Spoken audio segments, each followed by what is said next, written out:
Welcome back. I am your host. I'm Attorney Steven Leahy, and this is the IRS Radio Hour on AM 560. The Answer. Here with my co-host, Jim Leahy, our technical producer, Deborah Schreiner.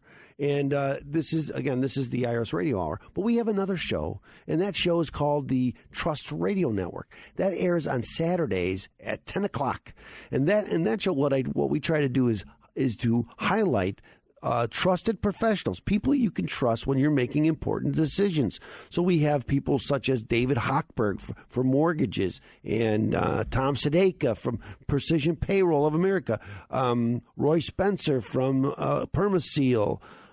We've had some lawyers talk about DUIs and other. Did you mention that we have David Hochberg next week? Attorney Milan Filipovich. Actually, next week. Yes, Milan Filipovich. And actually, next week we're going to have a estate planning attorney, and his name is Johan Chow, and his wife Mina C. Mina C. Correct. C. And you're going to learn about trusts and estates and wills and things like that, and also so we talk real estate and other things too, because Mina is a realtor. And so we talk real estate, and so I want you to It's a great conversation. It's a great show, ladies and gentlemen. Us. Make sure you tune in, because it's something that you can't miss, because estate planning is one of those things where it's going to creep up on you. You better plan now, otherwise you can get in trouble. That's right. And now here's another thing about planning. Let's just do our segment. Okay. It's the blog segment. The blog. The blog. This is what I'm talking about here. What's that, planning? Opportunity zones. Okay, well, we're going to talk. That's what planning, the whole idea with planning. Well, this is where I talk about what's going on in my office, and we have this going on in my office. Where we're dealing with opportunity zones. Do you want to invest in a struggling neighborhood? It's a smart idea. You can do a lot of good. Highway to the opportunity zone. You're on the highway to the opportunity zone. I think you ripped that right from the vocal track of Kenny Loggins. I think that's the first take. That's the first take, isn't it? Yeah, she's great. That's the first take. That was supposed to be in Top Gun. But that was our own Deborah Schreiner. That was me. I can't deny it. That was our own Deborah Schreiner. Now, I've talked a little bit about the opportunity zones on the show before, but I wanted to spend a little bit more time because this is a subject that's coming up on my office all the time recently. There's such an opportunity, thus the opportunity zone. But there's such an opportunity for investors. I mean, what's going on here. So what I wanted to do is I'm going to review the frequently asked questions from the IRS, because they have the answers. Okay, we could talk about structures and I can give you examples, but then it gets lost. The numbers get lost. But here's one. The first one is, what is an opportunity zone? Well, an opportunity zone is an economically distressed community where new investments under certain conditions may be eligible for preferential tax treatment. So what that means is, if you have some capital gains, if you take those capital gains and you roll them into a opportunity fund, and the fund is also the opportunity zone was created by the Tax Cuts and Jobs Act of 2017. That's what changed all of our taxes, and we're going to talk a little bit about that also in the question segment in Mr. Know-It-All, because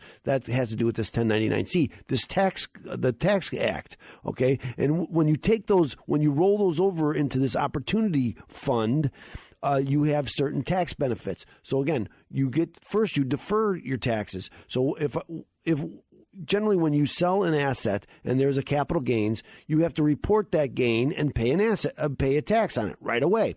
Well, with an opportunity zone, when you roll that money into an opportunity zone, you don't pay taxes on it right away. It defers. It can defer up to 8 years. I mean, before you start paying any taxes on it. So so what a great thing. And then not only does it defer the tax, but if you leave it in there for 5 years, it lowers the tax. So you get to save 10% of the tax you would have paid anyway.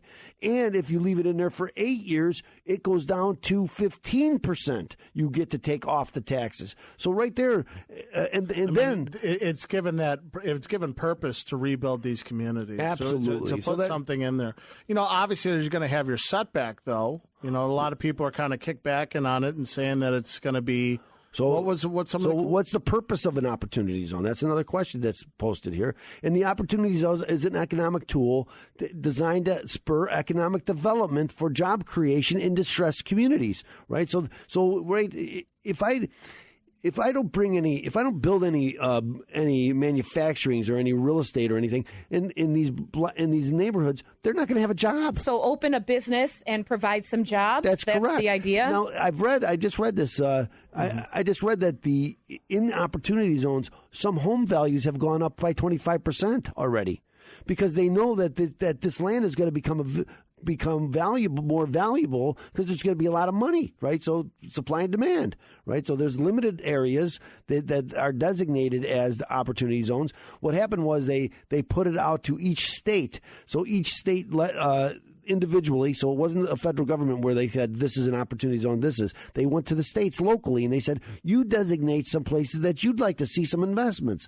And so each state did that, and the five and like Puerto Rico is almost the whole island of Puerto Rico is an opportunity after the exactly. Hurricane. So they're trying to spur economic development, and again, no better way to do that than to give tax credits. Yeah, that's right. My own opinion is it beats then the alternative, which is what the government taxing all of us, taking all of our money, and then doling it out where they see fit after they siphon off a big portion of it for themselves. And that's what happens. So this will cut out the middleman, and the middleman here is the government. And we want to cut them out. Okay, I know they don't like that, but that's what to me, and I know people are gonna argue, well, this isn't right, that rich people should make more money. Well, the sad fact is rich people make money, and that's just a fact of life. And they're sitting on assets because they're afraid of the taxes. So what this will do by deferring and letting them roll it over into these opportunity zones, it'll free up all of this money that's sitting on the sidelines right now. So you want to get that money, sell those assets, get that money into something new and something beneficial for these areas. It's so important, I think. It's going to make all the difference in the world to these neighborhoods. Now, it's still not clear exactly what the rules and regulations are going to be. But there is maps. You can go in online and you'll see a map from every state. Will have a map about, and you'll be surprised how many opportunities. For instance, here in Chicago, how many opportunity zones there are here in Chicago. I'm working with a group down in Indiana, in Gary, Indiana, and they're and some developments of some land down there that used to be for the schools, because Gary schools went bankrupt, and they have a lot of land and a lot of buildings, and so we're working with a group down there to change that, because right now they're all empty and they're not doing anything. Yeah. So and the people in those neighborhoods are living in these abandoned buildings. For real, doesn't make any sense. Driving through Gary, Indiana, it's like what's going on? Well, they have that little minor league ballpark, but other than that, we were talking about in between. We were talking about Chicago and the South Works down in Chicago, which has been empty for all these years, and they've designated that as a opportunity zone. And there's big development going on in there. You'll see now. You'll pay attention, and now that I've mentioned it to you, you're going to hear a lot about it, because there's lots of stories being written about this, and big developers here in Chicago that are putting in tens of millions of dollars in areas that would not otherwise get that money. And so you could begrudge this tax deferment, but it's going to have an effect. And so again, listen for it now. You're going to hear about it. If you're interested in it, starting a fund or something like that, or investing in a fund, give me a call. I'll be happy to help you on it. Okay, because it's a tax planning device, and that's what we do at Opem Tax Resolutions. We help people with tax planning also. So give me a call, 312-664-6649. Again, it's 312-664-6649. If you're a developer and you have some ideas about how to use some of that money, call me because we can try to work out a deal on how to do this. That's right, ladies and gentlemen. Remember, Opem Tax Resolution is there for you. 312-664-6649 and visit chicagotaxteam.com. It's going to be your hub to fight the IRS. We hope you're enjoying all the content. Remember, you can go over to Chicago Tax Team and see some of that content. You can also go on Vimeo, YouTube. Great opportunity zones over there. So anyway, let's do our sponsors. Come back on AM 560. The answer.